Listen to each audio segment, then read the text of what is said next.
Bonjour. C'est un jour exceptionnel qui est celui d'aujourd'hui, à plus d'un titre. Je ne sais pas si ce matin vous avez vu dans le journal, exceptionnellement les commerces sont ouverts. Donc voilà, on prie que ça reste exceptionnel.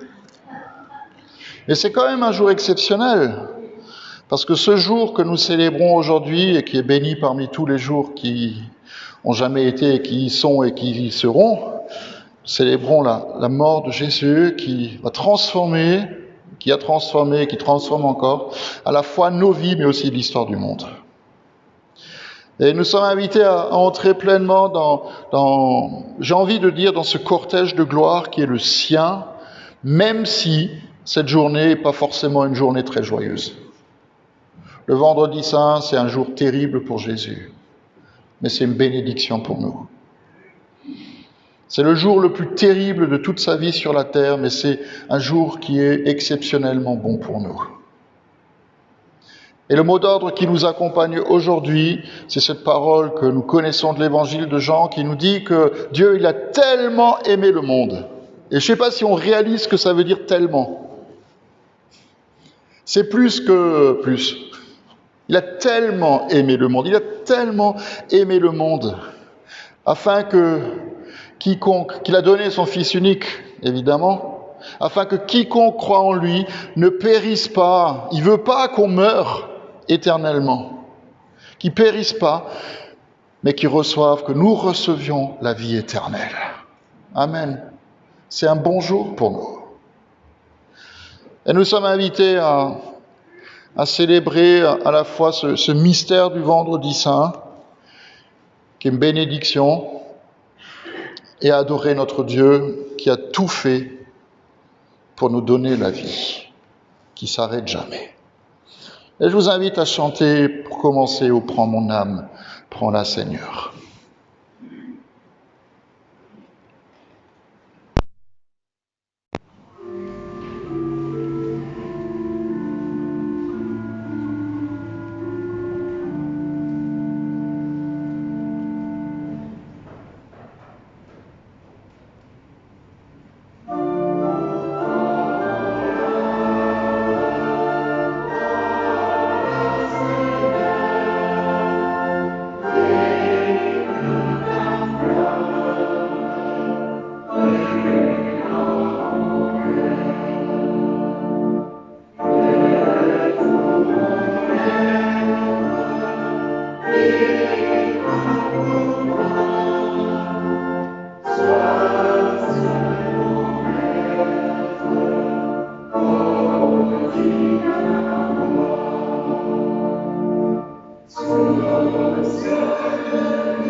1000 ans avant la croix, David prophétise la mort de Jésus au travers du psaume 22. Et psaume 22 écrit sur une mélodie qu'on ne connaît pas, qui s'appelle la biche de l'aurore. Alors ça devait être une mélodie assez joyeuse, et pourtant ce sont des paroles qui sont terribles. Voilà ce que David nous dit. Mon Dieu, pourquoi m'as-tu abandonné? Pourquoi t'éloignes-tu sans me secourir, sans écouter mes plaintes? Mon Dieu, je crie le jour et tu ne réponds pas. Je crie la nuit et tu ne m'entends pas. Pourtant tu es le Saint. Tu sièges au milieu des louanges de ton peuple.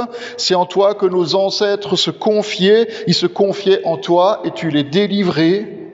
Ils criaient à toi et ils étaient sauvés. Ils se confiaient en toi et ils n'étaient pas déçus. Mais moi aujourd'hui, je suis un ver de terre. Je suis plus un homme. La honte de l'humanité. Celui que le peuple méprise. Tous ceux qui me voient se moquent de moi, ils ricanent, ils secouent la tête, ils disent « Recommande ton sort à l'Éternel, l'Éternel le sauvera, il le délivrera puisqu'il l'aime. » Mes forces s'en vont comme l'eau qui s'écoule et tous mes os se disloquent. Mon cœur est comme de la cire qui fond en moi.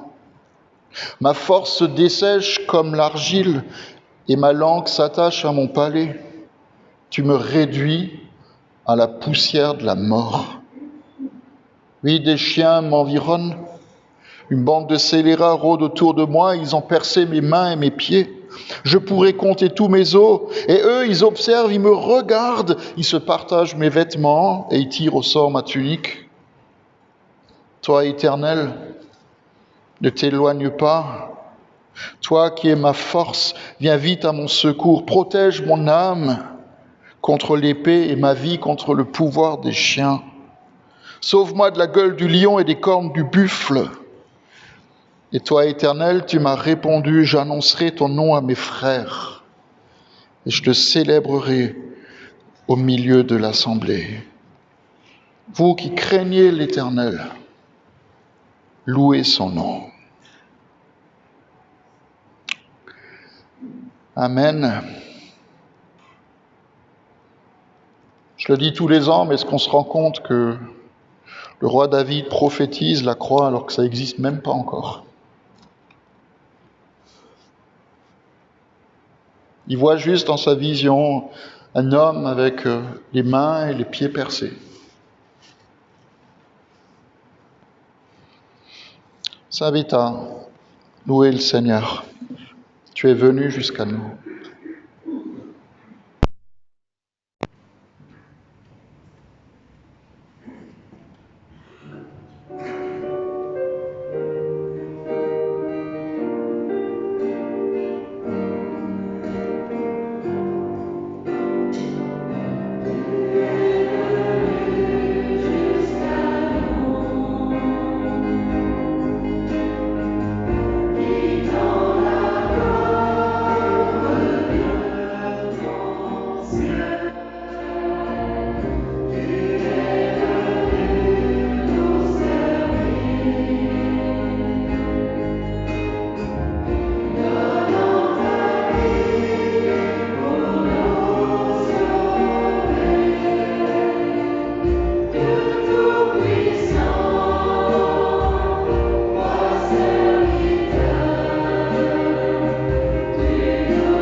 Normalement, nous aurions dû fêter hier soir la veillée du jeudi saint, mais comme vous le savez, les circonstances ne nous permettent pas de sortir après 19 heures. Donc c'est un peu compliqué. Mais en ce jeudi saint, le Seigneur, nous dit la parole, a mis le comble à son amour pour nous. Et tout à l'heure, nous avons entendu cette parole qui dit que Dieu il a tellement aimé le monde. Et là, l'apôtre Jean, au chapitre 13 de son évangile, il nous dit que Jésus il a mis le comble à son amour pour ses amis, pour ses disciples. Et il a enlevé ses vêtements, tout comme il le fera, non pas volontairement, mais involontairement, en allant sur la croix. Il a enlevé ses vêtements et il s'est mis à genoux devant eux. Et il leur a lavé les pieds. Et les disciples n'ont pas compris grand-chose. Comment lui, le Maître, le Seigneur, pourrait-il laver leurs pieds? Et Jésus dit à Pierre, mais si je ne te lave pas, tu n'auras aucune part avec moi, tu ne pourras pas faire partie de cette relation que je veux avoir avec toi. Et Pierre, il lui dit alors, mais Seigneur, mais alors pas juste les pieds, mais alors tout, la tête aux pieds, lave-moi complètement. Il avait compris quelque chose. C'est que devant le Seigneur, il était indigne qu'il le fasse. Et j'aimerais vous inviter ce matin à essayer, parce qu'on a peut-être du mal à le faire, mais à essayer de vous imaginer le Seigneur qui vient se mettre à genoux devant vous, avec tout ce que vous avez amené ce matin avec vous, tout ce qui va bien et tout ce qui va de travers. Le Seigneur vient ce matin se mettre à genoux devant vous pour vous nettoyer. Parce que c'est ce qu'il fait. C'est ce qu'il est en train de faire.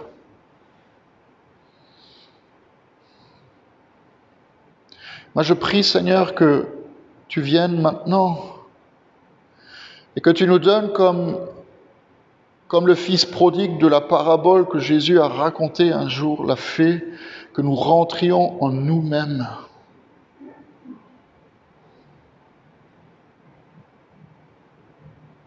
Que nous rentrions en nous-mêmes pour simplement accepter oh combien nous sommes imparfaits, combien nous sommes imparfaits, mais que toi tu viens, tu donnes ta vie pour nous rendre justes, pour nous rendre propres, pour nous rendre aux yeux du Père qui est dans les cieux parfait. À tel point que tu dis même dans ta parole que nous devenons pas seulement membres de la famille de Dieu, et c'est déjà bien, mais nous devenons citoyens des cieux, des saints. Nous devenons saints, non pas par nos propres forces et nos propres efforts, mais par la justice de Dieu qui se manifeste au travers de la croix de Jésus. Il vient nous laver ce matin. Et tu viens nous purifier ce matin, Seigneur. Et je prie que tu envoies ton Esprit Saint maintenant, s'il te plaît. Il n'y a que ton Esprit qui puisse nous convaincre de ce qui a besoin de changer en nous. Il n'y a que ton Esprit qui puisse nous montrer ce qui a besoin d'être déposé au pied de la croix. Il n'y a que ton Esprit qui puisse nous parler de ce mystère de ta mort pour nous. Et je prie, Esprit Saint, viens au milieu de nous, viens nous convaincre de notre imperfection, mais bien surtout nous convaincre de la perfection de notre Dieu, qui a tout accompli pour nous, qui a mis le comble à son amour, qui nous a tellement aimés, qui continue de tellement nous aimer encore, à tel point qu'il veut faire grâce à chacun d'entre nous. Nous ne méritons rien. La seule chose qu'on mérite, c'est la mort. Nous ne méritons rien, mais tu veux tout nous donner. Alors merci Jésus d'avoir accepté, non pas de faire ta volonté, mais la volonté du Père. Te disons merci Jésus d'avoir accepté d'être cloué sur une croix pour nous montrer combien nous sommes aimés par toi.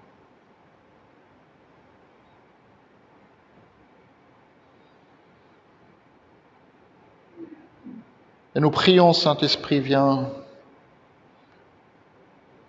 Alors que nous allons chanter, j'élève mes mains et j'élève mon cœur, que ce chant soit notre prière. Que ce chant soit notre prière. Me voici, Seigneur, devant toi. Viens changer mon cœur, viens changer ma vie.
Est-ce que vous êtes heureux? Mais vraiment heureux, hein, je veux dire vraiment. Oh. Parce qu'à ma cuillère tout à l'heure, j'étais tout seul. Bah ouais. Et il y a même quelqu'un qui m'a dit, je suis content pour toi.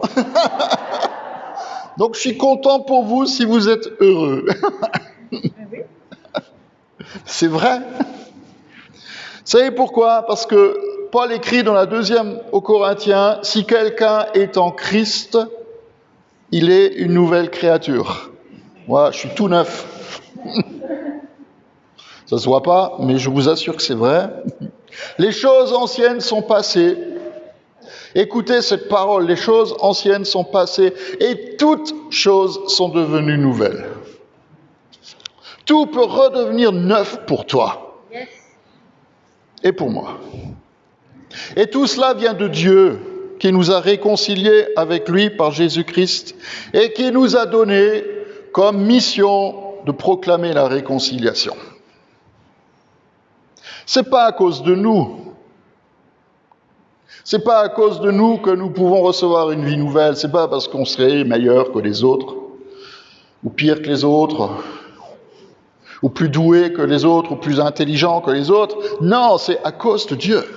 Dieu, il a fait ça. Dieu, il le fait encore. À cause de lui, nous sommes réconciliés avec le Seigneur par Jésus le Christ. Et il nous a donné cette mission d'annoncer la réconciliation. En effet, Dieu était en Christ, il réconciliait le monde avec lui-même en ne chargeant pas les hommes de leurs fautes. Ça, c'est une bonne nouvelle pour nous. Nous ne sommes pas chargés de nos fautes, il s'en est chargé lui-même et il a mis en nous la parole de la réconciliation. Nous sommes donc des ambassadeurs pour Christ,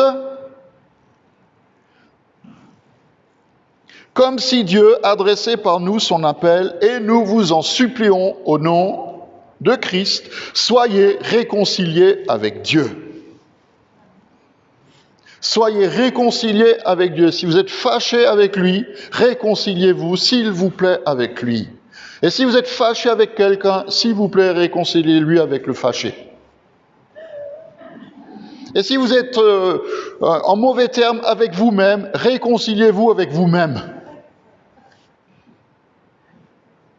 Amen. Réconciliez-vous avec vous-même. En effet, celui qui n'a pas connu le péché, il l'a fait devenir péché pour nous, afin qu'en lui, nous devenions justes devant Dieu. C'est pour ça qu'on peut être heureux. Il n'y a plus rien qui nous colle au basket. On n'a plus de boulet à traîner. Il n'y a plus de boulet à traîner. Tout à l'heure, on a chanté que nos chaînes soient brisées. Eh bien, moi, je proclame ce matin que nos chaînes sont brisées par le pouvoir de Jésus. C'est pas à cause de nous, c'est à cause de lui. Amen. Ne vous inquiétez pas si je m'excite un peu, c'est normal. J'aimerais vous lire l'évangile de ce vendredi saint. On pourrait le lire chez Matthieu, Marc, Luc, mais on va le lire chez Jean, chapitre 19. Pilate leur livra Jésus pour qu'il soit crucifié, et ils prirent donc Jésus et l'emmenèrent. Jésus, portant sa croix, sortit de la ville pour aller vers l'endroit appelé le lieu du crâne, qui se dit en hébreu Golgotha. C'est là qu'ils le crucifièrent, et avec lui 2 autres, un de chaque côté, Jésus au milieu. Pilate rédigea aussi un écriteau qui plaça sur la croix. Il y était écrit « Jésus de Nazareth, le roi des Juifs ». Et beaucoup de Juifs lurent cette inscription parce que l'endroit où Jésus fut crucifié était près de la ville. Elle était écrite en hébreu, en grec et en latin. Les chefs des prêtres des Juifs lui dirent à Pilate « N'écris pas le roi des Juifs ». Mais écrit, il a prétendu être le roi des Juifs. Mais Pilate répondit, ce que j'ai écrit, je l'ai écrit. Je vous assure que Pilate, il ne fallait pas le chercher. Après avoir crucifié Jésus, les soldats prirent ses vêtements et ils en firent 4 parts, une pour chacun. Ils prirent aussi sa tunique qui était sans couture, d'une seule pièce, depuis le haut jusqu'en bas. Et ils se dirent entre eux, ne la déchirons pas, mais tirons au sort pour savoir à qui elle sera. Et c'est ainsi que s'accomplit cette parole de l'Écriture que nous avons entendue tout à l'heure. Ils se sont partagés mes vêtements, ils ont tiré au sort mon habit. Voilà ce que firent les soldats. Près de la croix de Jésus se tenait sa mère, la sœur de sa mère, Marie, la femme de Clopas, et Marie de Magdala. Jésus vit sa mère et près d'elle le disciple qu'il aimait. Il dit à sa mère, « Femme, voici ton fils maintenant. » Puis il dit au disciple, « Voici ta mère. » Et dès ce moment-là, le disciple l'a pris chez lui. Après cela, Jésus, qui savait que tout était déjà accompli, dit afin que l'Écriture se réalise pleinement, « J'ai soif. » Il y avait là un vase plein de vinaigre.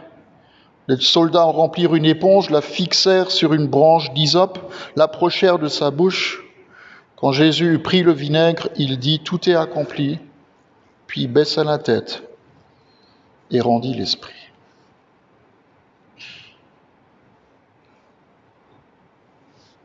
Nous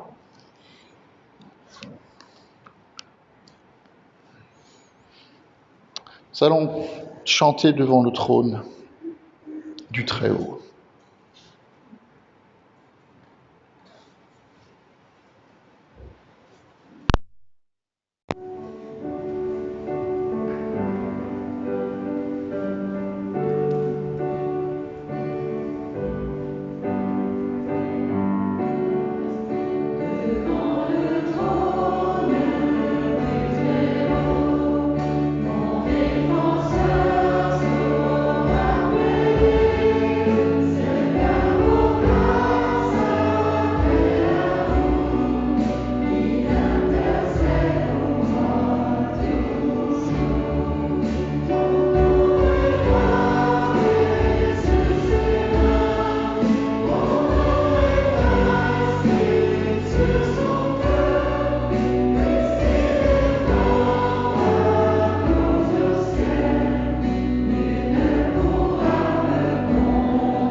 Je vais vous dire que ce matin, je me sens tout petit devant vous.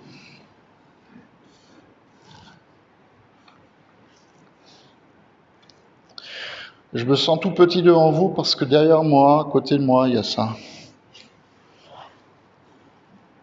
Je sais pas, c'est Marlise, c'est toi qui as fait le... Merci.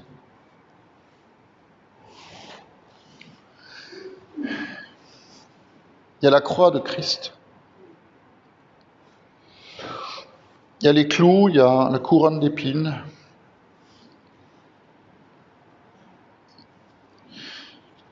Il y a le rouge de sa tunique, symbole de son sang.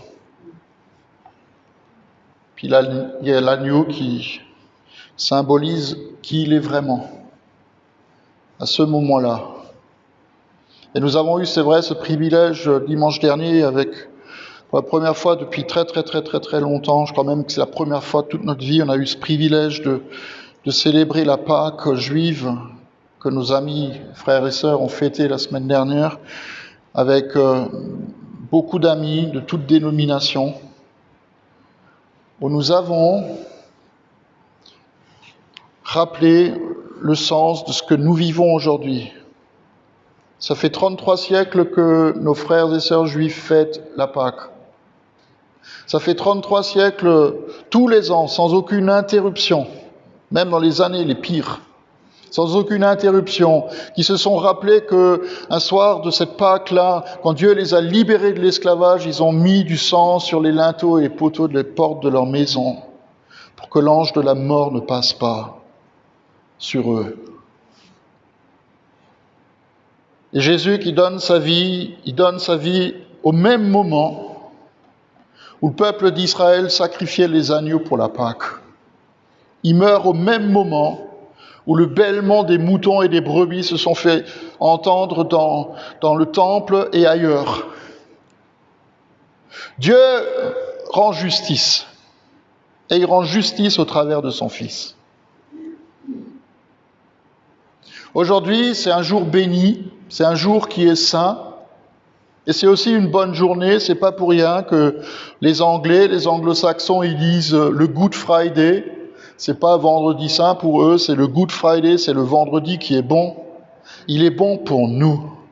Il est bon pour nous parce que pour toute l'éternité, frères et sœurs, nous pouvons être réconciliés avec Dieu. Pour toute l'éternité, nous sommes les bienvenus dans le cœur du Père pour toute l'éternité. Comme je l'ai dit tout à l'heure, tout ce qui s'accroche à nos baskets, c'est enlevé.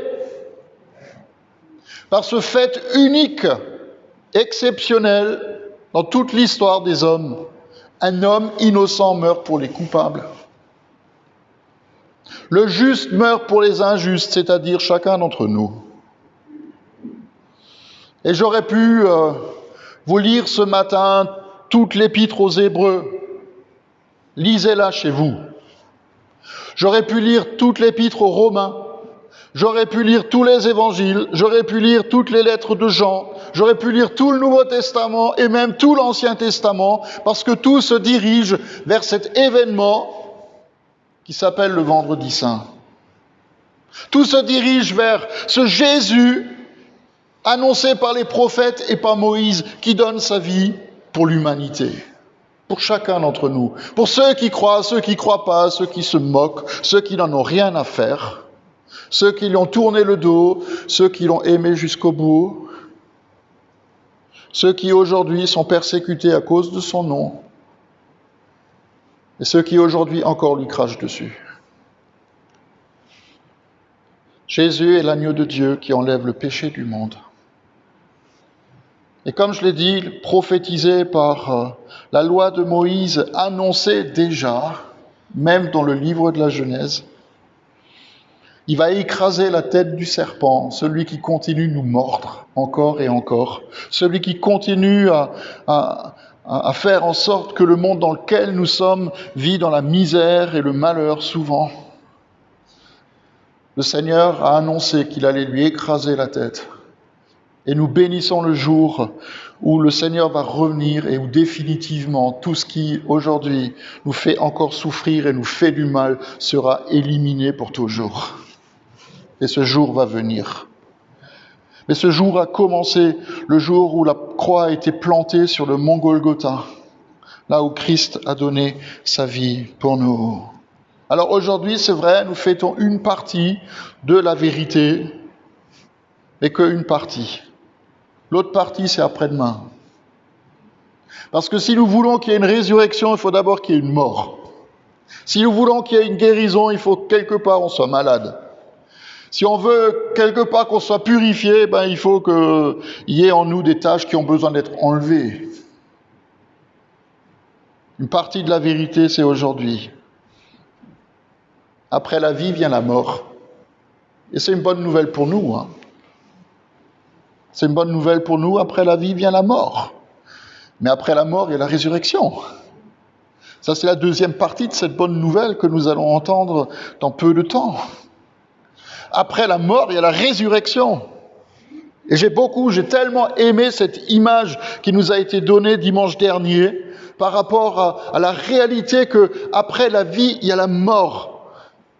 Cette réalité que quand les fleurs des champs fleurissent, ça ne va pas durer longtemps, qu'elles vont dessécher. Quand la fleur des champs est dans sa beauté la plus extraordinaire, peu de temps après, elle va mourir. Et c'est pour ça que Jésus, il a dit, si le grain de blé, il l'a dit 2 heures, 3 heures ou 4 heures avant de mourir, si le grain de blé qui tombe en terre ne meurt pas, il reste tout seul, mais s'il meurt, il porte beaucoup de fruits. Et le fruit, je ne sais pas si vous le savez, le fruit de sa mort, c'est nous tous qui sommes là ce matin. Qui de nous croit en Christ ? Qui de nous croit en sa mort sur la croix ? Qui de nous croit qu'au travers de sa mort, il a tout accompli ? Amen. Jésus meurt. Je précise qu'il meurt pour de vrai, parce qu'il y a quand même des gens qui s'imaginent encore que Jésus a fait semblant de mourir. Bon. Il meurt pour de vrai. Comme nous tous, un jour, nous allons mourir pour de vrai. Jésus l'a annoncé, Jésus l'a dit et redit encore, mais personne ne voulait l'écouter. Et puis quand c'est arrivé, c'est arrivé. Et cette lumière qui brillait dans les ténèbres, tout d'un coup, elle a été éclipsée par ces ténèbres qui sont tombées sur lui. Ce que Jésus fait reste un mystère pour nous, parce que comment voulez-vous expliquer avec des mots humains toute la portée de la croix? On a eu une discussion cette semaine avec Astrid. Comment est-ce que je peux expliquer aux enfants que Jésus, il a dû donner sa vie pour nous, qu'il a dû verser son sang pour que nous soyons purifiés, qu'il a dû mourir sur une croix pour être justice de Dieu, pour être notre, l'objet de notre rachat? Comment vous l'expliquez? Si quelqu'un a une idée, nous on est preneurs. On est preneurs. Et pourtant c'est arrivé. Et ça a été prophétisé par Ésaïe 600 ans avant les événements du Vendredi Saint. Et il a même lui-même dit, mais qui c'est qui a cru au chapitre 53 à notre prédication? À qui le bras de l'Éternel a-t-il été révélé? Et moi je prie que le bras de l'Éternel, ce qu'il a accompli, ce jour-là, vous soit révélé, que vous receviez cette révélation de la puissance de la croix, de la grandeur de la croix, de la dimension de la croix pour toute votre vie. Et il parle de Jésus. Il a grandi devant lui comme une jeune plante, comme un rejeton qui sort d'une terre toute sèche. Il n'avait ni beauté ni splendeur propre à attirer nos regards et son aspect n'avait rien pour nous plaire. Méprisé, délaissé par les hommes, homme de douleur, habitué à la souffrance, il était pareil à celui auquel on détourne la tête. Nous l'avons méprisé, nous l'avons fait de lui aucun cas, nous l'avons mis de côté et pourtant ce sont nos souffrances qu'il a portées. C'est de nos douleurs qu'il s'est chargé. Et nous l'avons considéré comme puni, frappé par Dieu, humilié. Mais lui, il était blessé à cause de nos transgressions, brisé à cause de nos fautes. La punition qui nous donne la paix est tombée sur lui. Et par ses meurtrissures, par ses blessures, nous sommes guéris. Nous étions tous comme des brebis égarées, chacun suivait sa propre voie, et l'Éternel a fait retomber sur lui nos fautes à tous. Il a été maltraité, il s'est humilié, il n'a pas ouvert la bouche. Pareil un agneau qu'on emmène à l'abattoir, à une brebis muette devant ceux qui la tondent, il n'a pas ouvert la bouche. Il a été enlevé sous la contrainte et sous le jugement, et dans sa génération qui s'est inquiété de son sort, qui s'est soucié de ce qu'il était exclu de la terre des vivants, frappé à cause de la révolte de mon peuple. On a mis son tombeau parmi les méchants, sa tombe avec le riche, alors qu'il n'avait pas commis de violence et qu'il n'y avait pas eu de tromperie dans sa bouche. Frères et sœurs, le Seigneur, sur la croix, il a prononcé cette parole, je ne vais pas vous les répéter.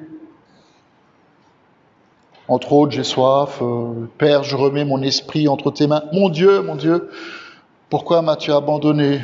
Et j'aimerais juste, en quelques mots, vous rappeler en 7 points pourquoi Jésus est mort. La première, c'est qu'il est mort parce qu'il nous aime. Il est mort parce qu'il se soucie de nous. Vous savez, il y a un verset dans ce texte d'Ésaïe, ce texte prophétique qui dit qu'il n'avait aucun aspect pour nous plaire, il n'y avait rien qui attirait notre regard. Vous savez que c'est à cause de nous que son aspect a changé, que son regard n'était plus le même.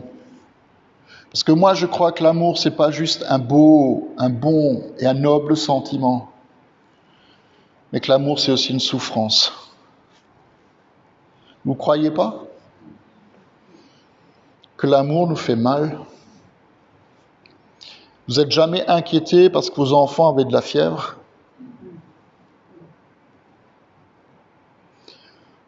Vous n'êtes jamais inquiété parce que votre conjoint, alors qu'il a dit qu'il sera rentré à 2 heures, il n'est pas encore rentré à 4 heures?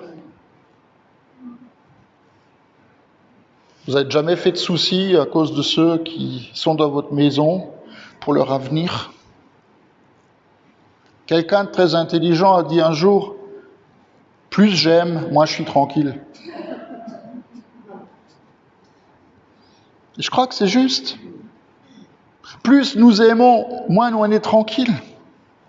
Parce que notre cœur, quelque part, il se serre quand les choses ne vont pas bien pour ceux que nous aimons. Mais alors essayez de vous imaginer quelqu'un qui aimerait le monde entier, qui porterait le deuil à chaque mort qu'on peut lire tous les jours dans le journal, qui serait inconsolable à chaque fois qu'il entend parler d'une catastrophe, d'une femme qui se fait tuer par son mari ou d'un enfant qui meurt de faim, qui se mettrait en colère chaque fois que quelqu'un devrait subir une injustice. Vous ne croyez pas que cette personne, elle serait pas belle à voir? Les yeux rouges à force de pleurer, des cernes autour des yeux parce qu'elle n'arrive pas à dormir, le visage crispé par la tension permanente, les épaules voûtées parce qu'elle porte le poids du monde entier. Mais Jésus l'a fait. Il n'avait plus rien pour nous plaire, parce que c'est à cause de nous que son visage a été déformé. Il est mort parce qu'il a porté nos souffrances, les vraies souffrances, nos maladies, nos douleurs, nos afflictions. Et c'est peut-être pas pour rien que Ésaïe le dit, parce que pour les gens de notre monde et de notre temps, si souvent, la santé, c'est ce qu'il y a de plus précieux, pourvu qu'on ait la santé. Et si tu l'as pas, si elle n'est plus là, qu'est-ce que tu fais? Où c'est que tu vas déposer ta maladie? J'aime tellement ce que l'Évangile nous dit. Le soir venu, au sujet de Jésus, le soir venu, on a amené vers Jésus de nombreux démoniaques. Il chassa les esprits par sa parole et guérissait tous les malades. J'aime cette parole. Parce qu'au travers de ceci s'accomplit la parole du prophète le prophète Ésaïe avait annoncé. Il a pris nos faiblesses et il s'est chargé de nos maladies. Tout ce qui nous fait souffrir, de la migraine à la sinusite, des allergies du printemps, du mal de dos au cancer, toutes ces choses, il les a portées sur le bois de la croix. Il a voulu les enlever de nos épaules et tout prendre sur lui. Et je trouve que c'est un échange qui est absolument extraordinaire. On va tous mourir un jour de quelque chose. Hein. Le mieux, c'est de mourir de vieillesse. Moi, je dis souvent, debout, droit dans mes bottes, et puis en pleine santé. Mais ce ne sera pas le cas de tout le monde. Mais est-ce que nous réalisons que le Seigneur, il porte sur lui toutes nos maladies? Et je suis persuadé, même si vous en rendez peut-être pas compte, mais que le Seigneur, tant de fois, il vous a guéri sans que vous le réalisiez. Tant de fois, il vous a guéri sans que vous le compreniez. Ne serait-ce qu'au travers des médicaments que le médecin vous donne. Il s'est chargé de nos douleurs. Ici, c'est plus tellement les souffrances physiques, c'est plus les souffrances de notre âme, notre tristesse, nos coups de déprime, nos coups de cafard. Est-ce que nos burn-out, vous savez qu'en France, statistiquement, il y a 400 000 personnes qui en souffrent tous les ans. 400 000 personnes en France qui crament de l'intérieur et qui en peuvent plus. Et qui mettent souvent des années pour se remettre debout. Frères et sœurs, nous ne sommes pas seuls à combattre contre ces idées-là.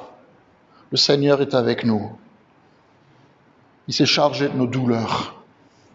Il a été blessé pour nos péchés. Le péché, je vous le rappelle, c'est tout ce qui va en travers, non pas comme un porte-container qui bloque le canal de Suez, mais tout ce qui se met en travers du projet de Dieu pour notre vie. Dieu veut que nous soyons heureux. Et moi, je suis heureux de vous entendre heureux. De vous savoir ainsi heureux.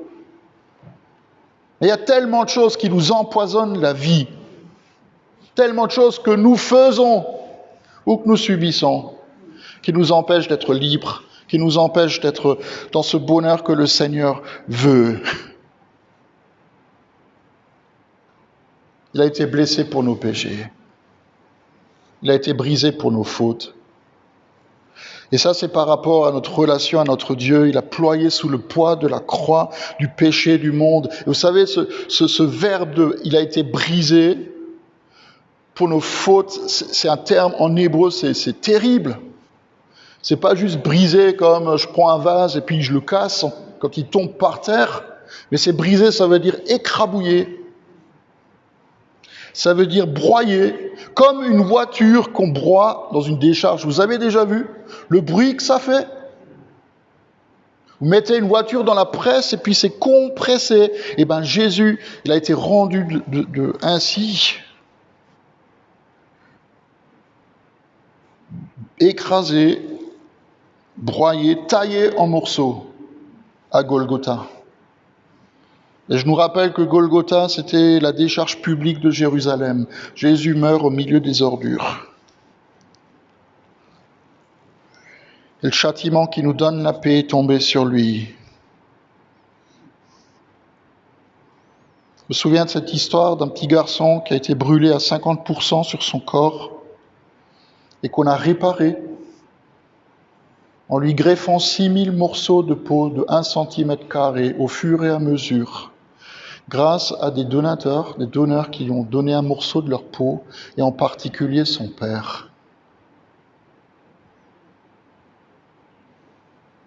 Ça a pris des années et des années. Et le Seigneur, il est en train d'accomplir la même chose pour nous. C'est un travail d'orfèvre qu'il fait, petit à petit avec nos propres vies, pour que nous recevions la paix, cette paix qui s'installe et qui part plus. Il a reçu le châtiment à notre place.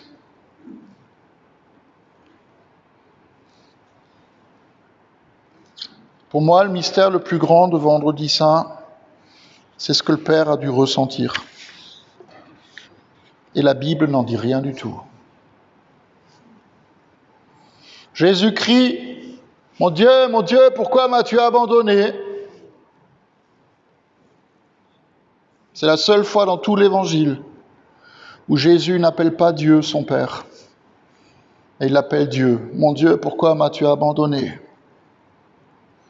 La seule fois dans toute l'histoire où Dieu a pris ses distances avec son Fils.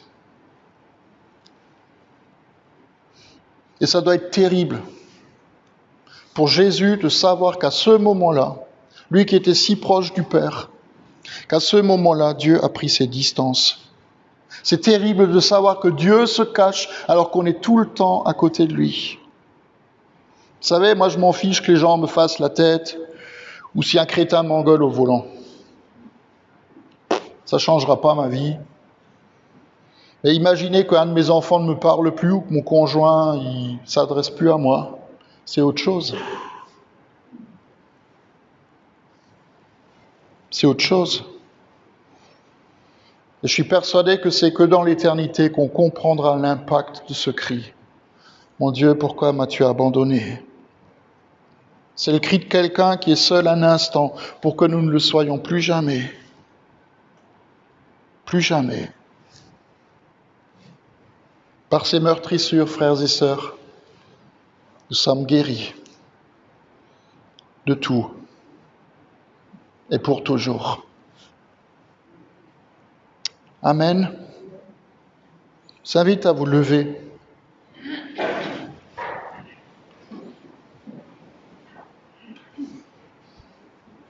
Il y a cette croix qui est dressée pour chacun de nous. Il y a cette croix sur laquelle nous pouvons tout jeter. Et je voudrais vous inviter à le faire dans ce petit temps de prière que nous avons. Nous avons le droit sur cette croix de tout jeter.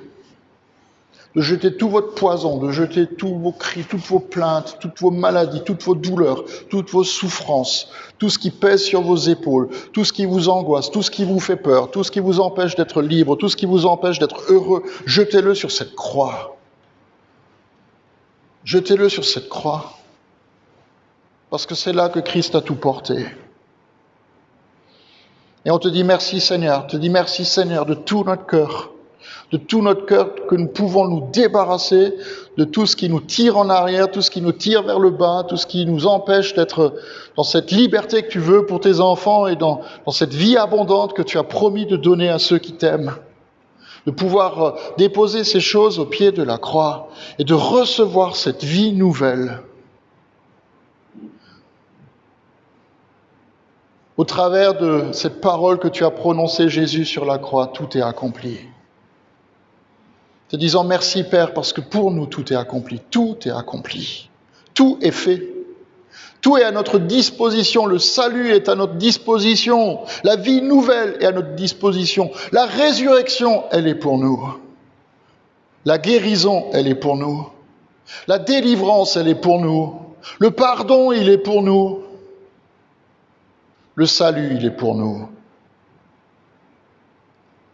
Et nous sommes invités Père à simplement te remettre toute notre vie. Pas juste un morceau, mais toute notre vie. Toute notre vie. Que s'accomplisse enfin pour nous ce pourquoi Christ est mort. Pour nous rendre libres, justes, renouvelés entièrement, esprit, âme et corps. Dans le beau nom de Jésus.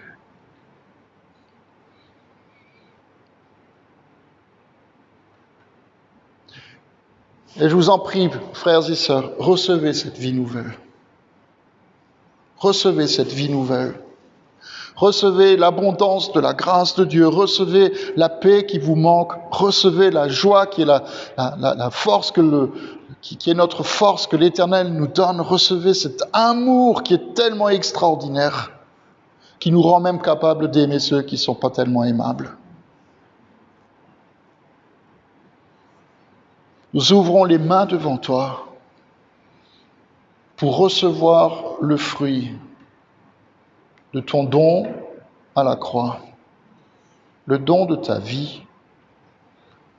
Nous voulons en recueillir le fruit, en être nous-mêmes le fruit.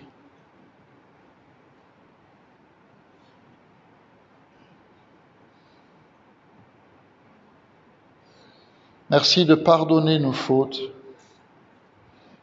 de nous libérer de notre péché, de nous guérir de nos maladies. Merci de porter nos souffrances et nos douleurs. Merci de nous guérir par tes blessures. Merci parce que le châtiment qui nous donne la paix, il est tombé sur toi. Merci parce que nous sommes réconciliés avec nous-mêmes, les uns avec les autres et avec le Père. Merci Jésus pour tout ce que tu as accompli. Toi qui es le sauveur du monde. Amen. Et nous allons le chanter.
Le chemin, il est ouvert. Le chemin est ouvert. Le voile qui sépare les cieux de la terre a été déchiré depuis en haut jusqu'en bas. Le chemin du salut, il est ouvert pour chacun. Le chemin de la vie éternelle, il est ouvert pour celui qui veut, celle qui veut y marcher. Et nous y sommes tous invités. Et nous te rendons gloire et nous te bénissons, Seigneur, parce que tu nous invites encore aujourd'hui à marcher sur ce chemin, qui est un chemin de résurrection, un chemin de vie, un chemin de vie abondante, renouvelé, transformé par toi. Et nous prions les uns pour les autres, nous prions que la puissance de la croix se manifeste dans nos vies et dans la vie de ceux qui nous entourent. Que tout ce pourquoi Christ a donné sa vie puisse s'accomplir pour les uns et les autres. Et que tous ceux qui aujourd'hui n'ont pas encore préparé leur témoignage, ils vont le faire dans le nom de Jésus. Parce que toi, Père, tu continues d'attirer à toi, au travers de ce que nous annonçons, au travers de ce que nous prêchons, au travers de ce que nous vivons, de cet amour qui un jour a jailli dans nos cœurs, où nous avons reconnu Jésus-Christ comme notre Seigneur et notre Sauveur. Nous prions pour tous ceux qui souffrent, nous prions pour tous ceux qui sont meurtris par la vie, nous prions pour tous ceux qui sont fatigués et chargés, que toi, Seigneur, tu manifestes dans leur vie la puissance, non pas de ta mort, mais de la résurrection. La puissance de la résurrection que nous allons célébrer ensemble et vivre ensemble. Et c'est ensemble que nous prions comme Jésus nous a appris à le faire en y mettant tous nos besoins, tout ce qui nous manque, tout ce qui nous préoccupe. Et nous te disons, notre Père qui es aux cieux, que ton nom soit sanctifié, que ton règne vienne, que ta volonté soit faite sur la terre comme au ciel. Donne-nous aujourd'hui notre pain de ce jour. Pardonne-nous nos offenses, comme nous pardonnons aussi à ceux qui nous ont offensés. Et ne nous laisse pas entrer en tentation, mais délivre-nous du mal. Car c'est à toi qu'appartiennent le règne, la puissance et la gloire pour les siècles des siècles. Amen. La puissance, la gloire, la résurrection, nous allons la célébrer dimanche. Alors, il n'y a pas de Sainte Seine aujourd'hui à Diemringen parce qu'on a eu Sainte Seine tout à l'heure à Maculaire. Par contre, il n'y aura pas Sainte Seine à Maculaire dimanche, donc après-demain.